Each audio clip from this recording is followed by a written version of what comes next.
What's up, YouTube? Georgia Silver Hunter back, and today we've got a big one for you. We've got a $400 mixed customer wrapped hunt. We've got 20 rolls of each denomination except our dollar coins. I've just got 4 rolls of those, and as you can see, they've got a line on them, which means they're probably already searched. But since most people are just looking to fill out albums, Lord knows what I'm going to find in those rolls. This did come from 3 different banks, 1 Chase and 2 different Wells Fargos. I'll be going through them one denomination at a time, and we'll be looking for anything from copper in our pennies, silver, and just about everything else. Anything that's odd, interesting, collectible, numismatic, errors, varieties, you name it, we look for it. And the main thing we're going to use today for our search list is the Strike It Rich with Pocket Change book. I also have a list in the description of this video down below that you can download that has a great deal of the stuff that's in here in it. You are welcome to download that for free and use it for your own hunts. And with that, let's go ahead and jump into these coins.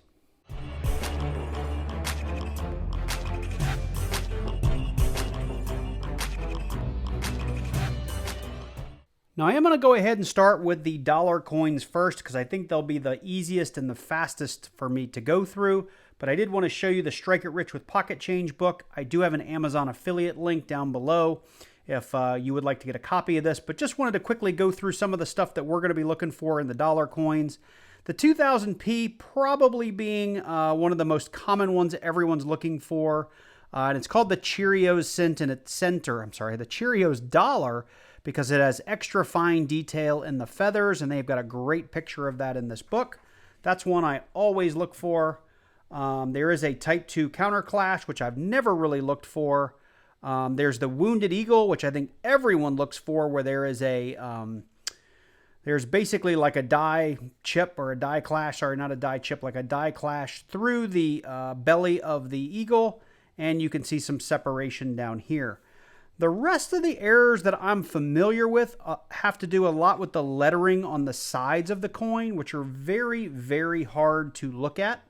That's what makes collecting these very difficult. And over here, they've got a great picture of what edged coins look like and non-edged coins look like. And if you can find any dollar coins without edging, oftentimes they do come with some sort of numismatic value. But I'm not going to talk through every single one of these, but there's, you know, double lettering, there's overlapped lettering, there's lettering that's been rubbed off.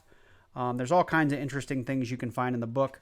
I'm not going to spend a lot of time looking at the edge lettering on these, I'll be very honest, but things like a Clash die reverse for the 2007P, if we have one of those, we'll look for stuff like that. So anyway, with that, let's go ahead and open up these 4 rolls and at least get them dumped out on camera to see what we're looking at.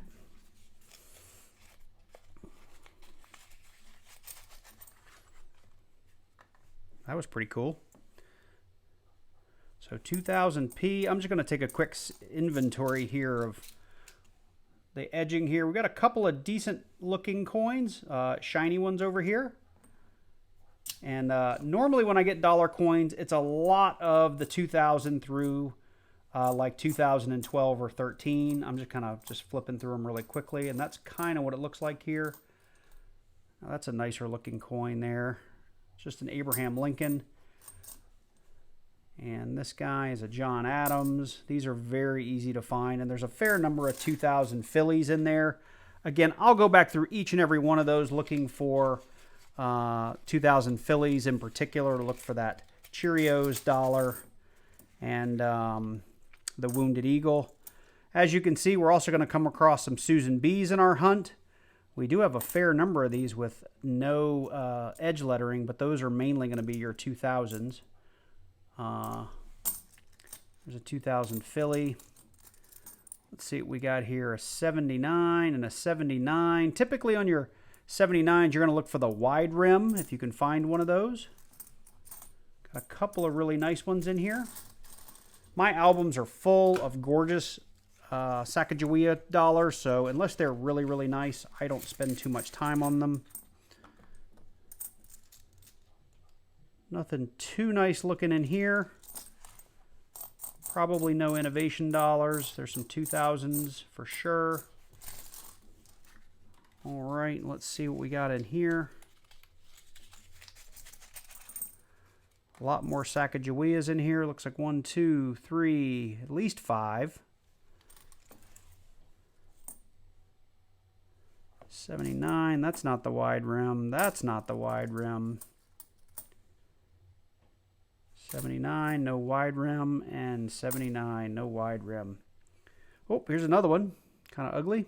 Also not a wide rim. Another gorgeous Abraham Lincoln.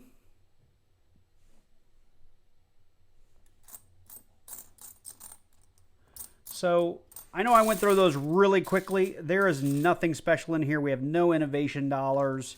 So nothing that I'm going to hang on to unless there's an error or variety. I'll go back through them and I'll bring you in if I find anything. Wanted to bring you in. I'm through about 2.5, 2 3/4 of the rolls, and these dollars have been kind of slow. There's not been a whole lot earlier, or I'm sorry, later than about 2010. And we did come across our first Native American dollar. This is from the 2009. It's called, I think, the Three Sisters, if I'm not wrong. Yep, Three Sisters. And I didn't get a mint mark on it. It is a 2009, though. There it is, 2009 Philly, it looks like. And nothing I'm going to hang on to because I have really nice versions of this, but it's the only non-presidential dollar or like 2000 dollar that I've found in these couple of rolls. Well, that's what I've searched through. In that last little bit, we did come across a couple other Native American dollars. We did get a little cruddier Three Sisters coin, and we did get the 2010. This is the Great Law of Peace Native American dollar. And let's see if we can get a quick mint mark off of here. Here's your 2010. I know it's upside down, but a 2010 Philly. So 3 of those, if you're filling out dollar books, these would be fun to find. I've already got them, so they'll be going back to the bank, but I'll keep them out for the wrap-up. We're going to jump into these pennies next, and I'm just going to open up. We got really maybe 3 different wraps here. I'm just going to open up one of each and dump them out just to see what kind of pennies we have. Are they mostly zinc? Are they mostly copper? Do we have any Wheaties? And then, like I did with the dollars, I'll go back through and see if there's anything really cool in there, like DDOs and DDRs and that sort of stuff. Quick look for wheat pennies. Well, there's a 2009 commemorative. The formative years, that has a DDR on it. Now, that particular one doesn't. Potential copper. Another 2009 commemorative. This is the 2009 Philly. That's the early childhood. 81D. We got some more copper. 68. That's all going to be copper. 64 Denver. So we got a good amount of copper in here. No Wheaties so far. So I counted maybe 7 or 8 coppers in there. Again, I will be pulling those. I hang on to all my copper pennies because for those of you that don't know, copper's over $4 a pound now, which means that each penny ends up being worth over 3 cents, or right about 3 cents if I recall. I'll put it up on the screen. Some 70s, so that's some copper. What is that? It's a 72. So, oh, there's a Wheatie right there. Hopefully that's on camera for you. We got our first Wheatie. It is a 1950. Hopefully that's coming in okay for you guys. That's a nice one. I did that huge $75, big $75 collection dump the other day and had tons of copper, but no Wheaties. But 1950, that's awesome. I'll take it. I can't recall if that has any varieties on it or if it's a low mintage one. I'll double check that, and if it is, I'll be sure to bring you guys back in. So let's see, we're going to do one more, just getting it open to see what kind of pennies we got. And we definitely have more copper. Lots of zinc. It's a 71. It's an 82 Denver. Now your 82 Denvers, or your 82s in general, you have to weigh them. Because 82 is a split year, so some are going to be 2.5 or 6 grams, and those are going to be your copper-plated zinc, like your new Shield pennies. And then if they weigh 3.1 grams or around 3 grams, they are going to be your copper pennies. So I'm going to go back through these, but first 3 rolls, I'll take a Wheatie, couple of commemoratives, and like I said, there's probably 20 or so coppers in there, so we'll pull those out and keep count of them for the wrap-up. So I just dumped out roll number 8. There's 7, 8. I was dumping out this way, and right at the end, the last 3 fell out of the wrapper, and we've got a wheat penny reverse facing. I haven't seen what year it is yet, so let's check it out together. We got another 1950. Awesome. So I'm bringing in here for roll 13, 14, and 15, and I'm kind of excited about this because I don't find a lot of varieties when I hunt pennies, and I've got a 1998 right here, and I think I've only found 1 other of these in the entire history of hunting pennies, and what I have here is a 1998 wide AM.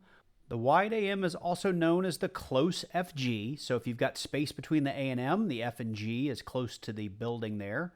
If you have the close AM, it's a wide FG, and that's what the normal 1998 looks like. So what we're looking for here is the close FG and the wide AM. So let's take a look at this one under the scope.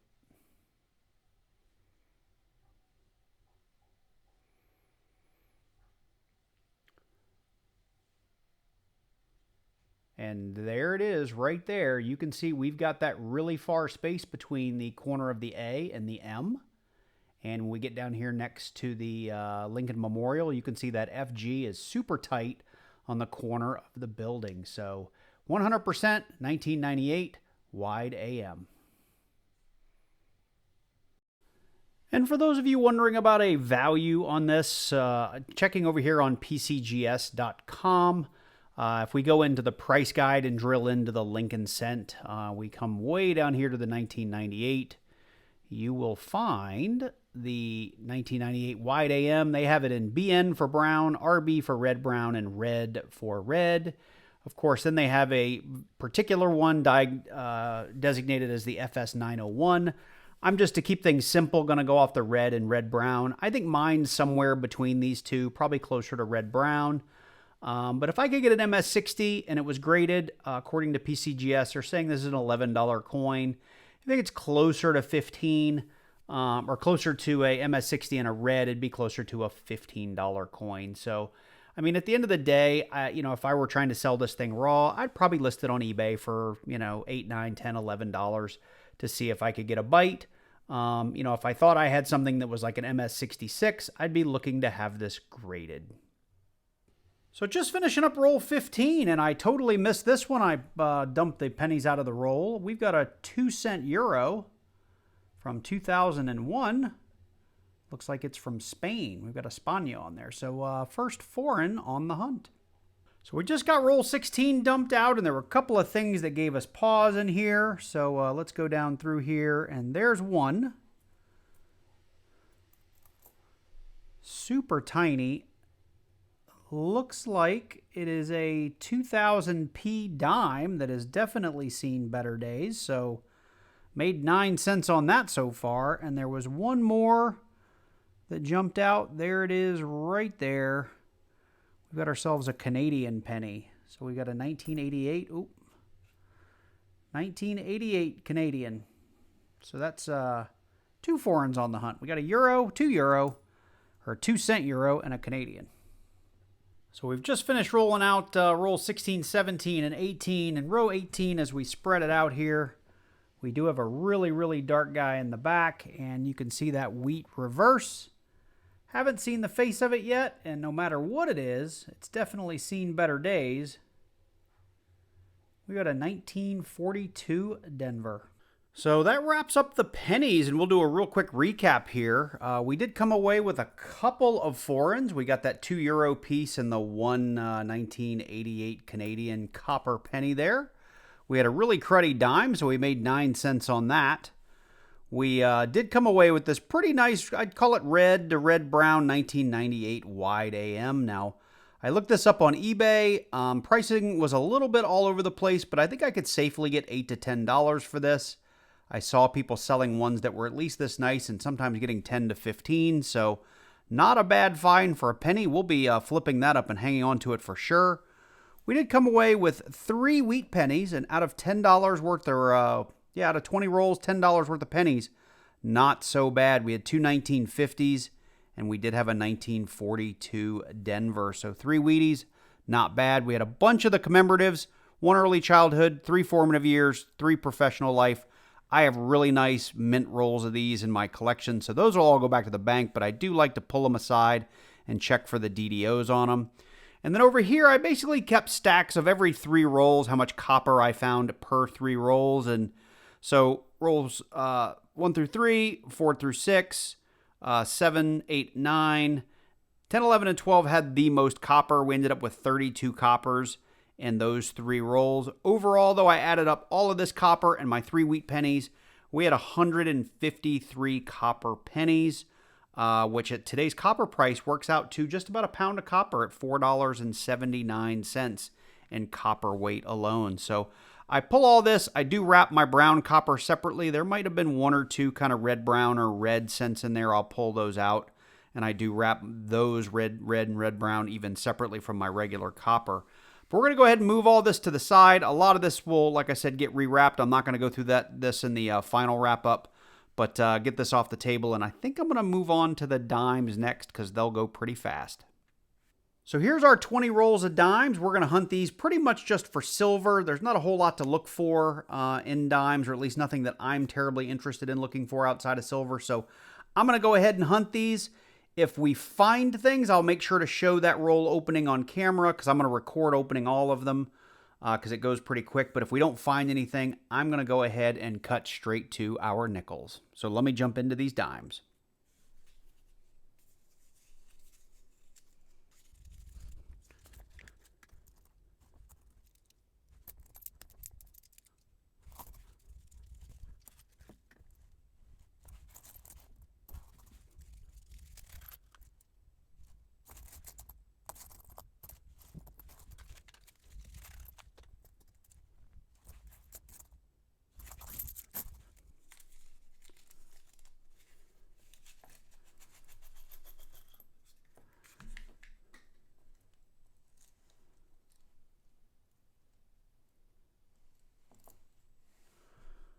So here we are on roll number 3 or 4. We do have a 4 in here. It's a 2005 Republic of Trinidad 10-cent piece. So that kind of jumped out at me here. So a little foreign find. Like I said, it's a roll 3 or 4.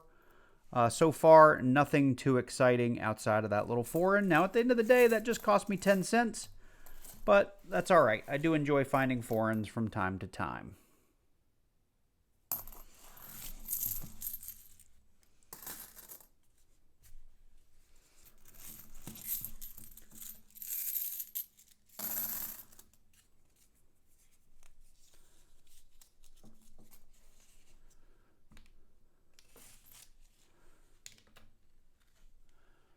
All right, well, that was roll number 17. I just got out and I actually see something in here. Let me zoom way in here for you. Not guaranteed to be silver, could be some foreigns, but let's take a look at this together. I see 1, 2 spots in here where we've got something interesting looking. So right there, if you can't, well, right there if you can't see it. All right, it is going to be silver. No mint mark on the back. On the front, we've got ourselves a 1957 Roosevelt dime. Very cool. And we got one more poking out right here. Let's give you a better look at that. Oops, dropped it. And we do have a Denver mint mark on this one. Let's take a look at it together. Got a 1951. So 2 silver dimes. And roll number, hopefully you can't even, well, I zoomed in so you can't see them anymore. We've got 3 rolls left. So I brought you in for that foreign, and so far most of the rest of those rolls have just been cruddy looking dimes. But very cool to get a couple of silvers out of just 20 rolls of dimes. I got 3 left, and I'll keep opening them. And if I find something, I'll bring you back in.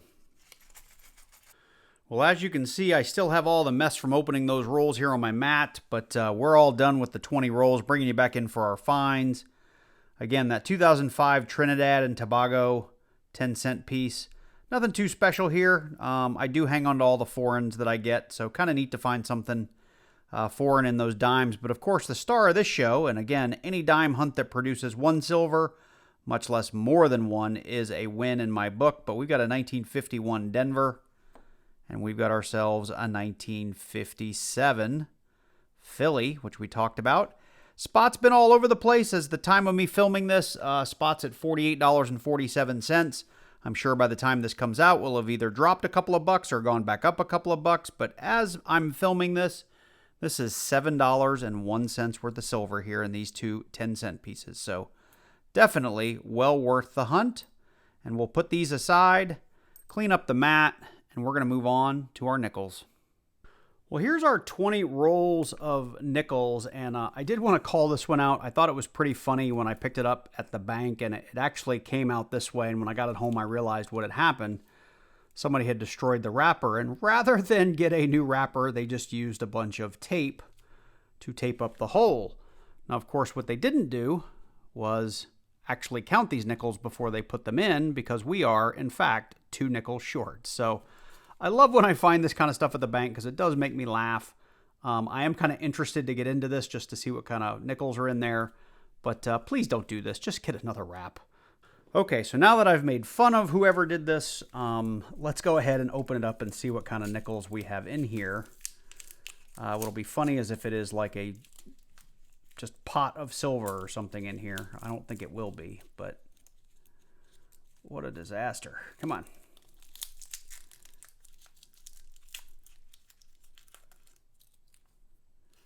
One questionable guy right there. What do we have? That's a more modern nickel. It looked like a 1970 something.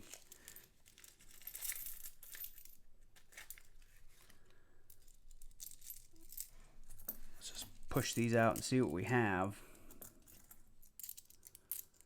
It does look like a lot of modern nickels. I do see a 2005 Buffalo. If we have anything kind of older in here, 1970. Garbage. We got a couple of the 2005 Buffaloes. We'll check those for this. It's really a bison, but for the speared bison. 2016 Denver, 1980. Okay, so all modern nickels, nothing too fancy in there. I'll go back through these off camera and see if we have any varieties that are of interest or maybe some 2009 low mintage in there. And then I'll head through the rest of these nickels and bring you in as we find things. So I just opened roll number 2, and it looks like we're going to have a winner because just looking at the first handful of nickels that came out, we've got all 50s era nickels. I'm not going to look at every single mint mark here on camera, but to go through them, there's a 56, a 59. There's a 1955, which I know that one of them is the semi-key date. I don't have it in front of me right now. Yes, I do. The 55 Philly is a semi-key date. We've got ourselves a Denver. Let's see what else we got here. There's another 55, another Denver. 54, 52. Now, some of these may also be Henning nickel years. I will be sure to go back through and check for those because I get that comment in the question or comment down below all the time. There's another 55 Denver. 53. So these definitely came from some kind of collector, probably, because to get a whole roll of 50s nickels is pretty rare. 59, which also gives me a lot of hope for. The wrap looked like this, so we've got a handful more of those wraps, I think that one, in our batch here. So we might have gotten lucky. There's another, was it a 55? Another Denver. The Philly would not have a mint mark there next to the Monticello building. Get a little closer. All right, there's an 81. There's our first reject out of the pile. 58 behind the 52. There's a 41, so our first 40s nickel in this roll and in this hunt. Another 59. Sometimes these 59s, I missee them and I think they're 39s. 56, 57. What a crazy roll. Where did that 1981 come from? So 53. Couple of 54s. All right, we got a 75. Another miss. Now the 75, you always want to check for the high mint mark. It's a repunch mint mark, but it ends up being right next to the 5, way up near the loop of the 5. So just a regular 1975 there. All right, we may have run out of 50s here. There's a 2004 Denver, which I think that one does have a DDO. We'll check that.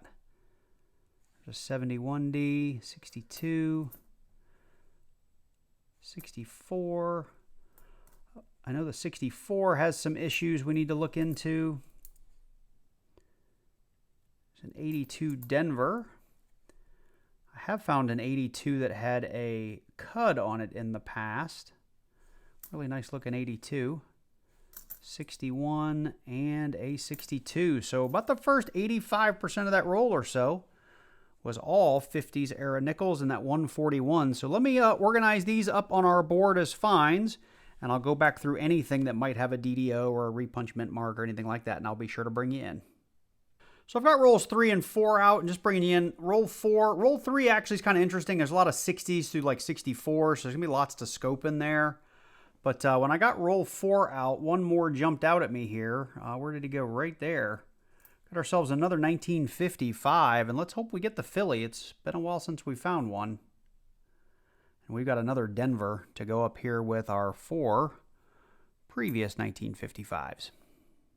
So I made it through those 20 rolls of nickels, and I'll be very honest, this was a great 20 rolls of customer wrap nickels. Now, that one of the first couple of rolls I showed you guys, I think it was roll 2 or 3, honestly was the best one with our finds. It actually produced a great many of the 50s and 40s era nickels that you see up here. But I'll go through them real quick because I didn't bring you in for every single one. But we did end up with one 1940, one 1941, a 46, a 48, and then when we get into the 50s, we had a single 51. We had 5 52s, and I'm not going to get into the mint marks. Many of these, they were both Phillies and Denvers. But we did end up with 3 53s. On the 54, we had 5. To get 5 1955 Denvers is kind of a lot for me. Again, still hoping to get that Philadelphia because it's a semi-key date. Now, I found some before, but it's just not very often that I do find them. We did end up with, what is that, 6, 7 maybe, 1956s. We had a couple of 57s, a couple of 58s, and a whole slew of 59s, 2, 4, 6, 8 of those. So that is quite the haul of 40s and 50s nickels out of just 20 rolls. Other interesting things, we did get misstuffed on one roll with a 1968 copper penny, so at least it was copper, so we'll hang on to that. I checked my nickel album. I'm not going to get that out for this hunt, but I did end up with 3 upgrades. We had a I think that's a 73 Denver, a 71 Denver, and this 1960 Philly was probably the best upgrade of the bunch. All really nice looking nickels. And then I talk about this a lot in my videos, and I have a few of you that comment that sort of the newness has worn off of these 2024 Phillies. But I do still hang on to all the ones that I find, and we did find a great many of them in this hunt. Looks like about 10 or 11. And those, for those of you that don't know, when they came out, it was a really low mintage, and the rolls were selling for 12, 13, 15 bucks, and that has apparently cooled off because the mint has adjusted their mintage numbers, and they put a little bit more out there than people originally thought. So, but I still hang on to them because they are harder to find even with the increased mintage. So with that, we have one grouping of coins left, and it's those quarters up there. I want to say the person at the bank said these came from like a laundromat or a car wash or something like that. So I don't know if they're searched yet or not, but I'm looking forward to getting into them. So let's get started. So I've gone ahead and opened the first 5 rolls, and in roll number 1, we did come across a decent looking Philadelphia Bicentennial. So I always hang on to all those that I come across. But bringing in here on roll number 2, we did find ourselves a 2022 Philly. This is the Dr. Sally Ride, and typically I'm looking at this one for, there's a DDR on the back and a die clash that you can see on the back, and we didn't have that this time, at least I don't think. What we did have, though, was the little die chip there on the nose. Looks like a little pimple, and these can sometimes go for a couple of bucks on eBay, or at least they used to. There's that little die chip, so we'll hang on to that as a little minor error. So we're 10 rolls in, actually on roll number 10, about halfway through, and we found our next little minor error. This is on the 2024 Philly, the Zitkala whatever, Zekalasa. And this is the little die chip up here on the bird. There's a couple of different ways this die chip sort of presents itself. And if I can find some eBay comps, I'll put them on the screen for you. But right here, you can see we've got a nice little die chip on the bird's neck. I've seen some where it's down here and here, but mainly shows up here just on the top of the back of the bird's neck. So not like a hugely valuable coin, but it is a little minor die chip error that I do like to pull when I find it. We're on the last 3 rolls of our 20 rolls, and I've come across something that's pretty cool that I don't find a lot of, and it's in alright shape. It's the 1999 Delaware, Philadelphia there. We've got nice mint luster. I mean, obviously some circulation damage and a little bit of dirt, but you can probably see it even under the camera. We have the spitting horse, which is a die crack that runs from the horse's mouth down to the edge of the coin, and sometimes you can even see it go up through the head of the horse. Let's take a look at it under the scope. You can see it much better here. That little line that comes right on through is what we're looking for. Now on this one, can we see it go up into the head? I don't think so. I've got at least 1 or 2 where you can see this die crack come right on up through the horse's head, which is pretty cool. But again, if I can find some eBay comps, I'll throw them up on the screen. I don't know what this is valued at just off the top of my head. I'll have to do some research during editing to put it on there. But for a while, this was a pretty decent coin to find and try to flip if you're that kind of, sort of collector and flipper. I just throw them in tubes and hang on to them. But happy with this find.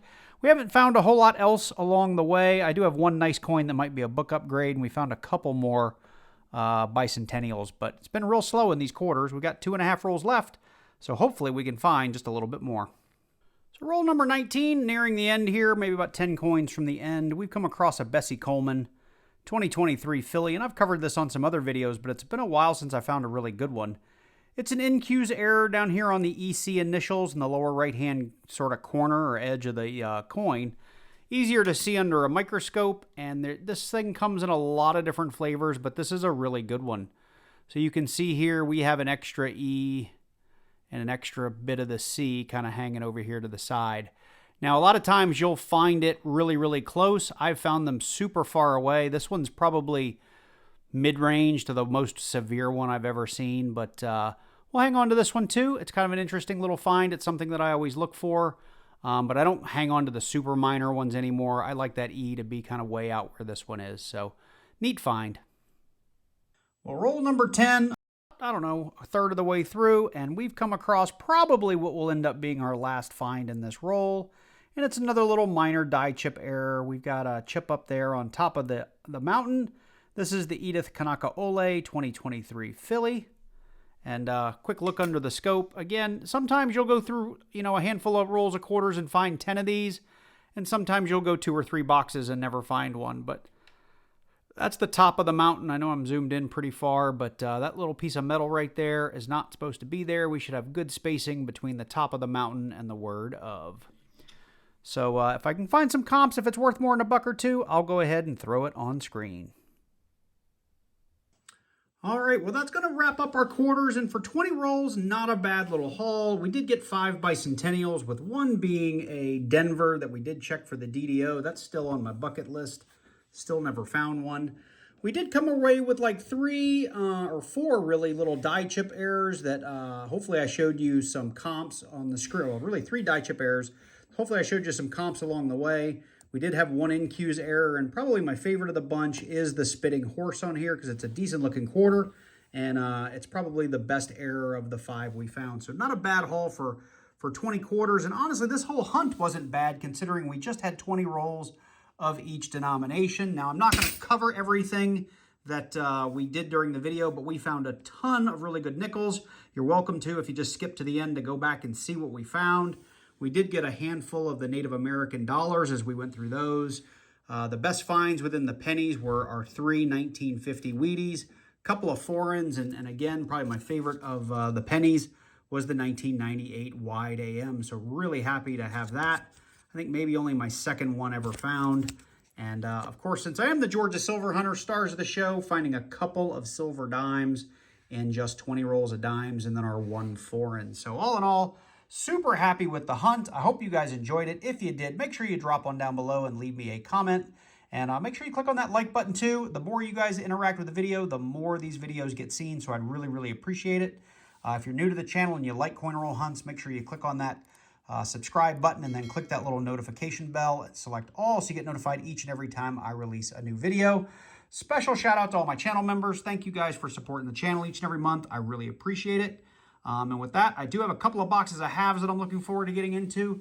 And hopefully we'll get that video out in the next couple of days. So hope you guys are doing well. Take care, and I look forward to seeing you in the next one.